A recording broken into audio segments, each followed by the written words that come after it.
पंछी से छुड़ा कर उसका घर तुम अपने घर।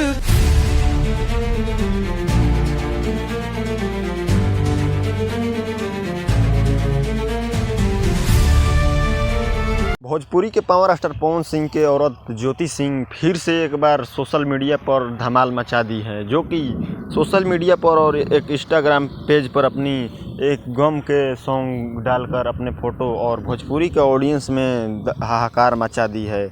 जो कि पावर स्टार पवन सिंह के फ़ैन पेजों के लोग कुछ बोल रहे हैं कि ये ड्रामाबाजी बंद कीजिए मैडम, जो कि और ही कुछ लोग बोल रहे हैं कि सब भगवान के दया से और भगवान के कृपा से ठीक हो जाएगा। तो आप लोगों का क्या लगा, अपना राय कमेंट बॉक्स में बताइए। हमारे चैनल पर नए हैं तो चैनल को सब्सक्राइब करना ना भूलें, ताकि ऐसा ही वीडियो मैं लाता रहूं। भोजपुरी से रिलेटेड इस चैनल पर वीडियो आता रहेगा। मिलते हैं फिर नेक्स्ट वीडियो में, इतना के लिए जय हिंद जय मातरम दोस्तों। तो भोजपुरी के दर्शक से हम यही बोलना चाहते हैं कि ज्योति मैडम को सपोर्ट कीजिए या पवन सिंह को सपोर्ट कीजिए।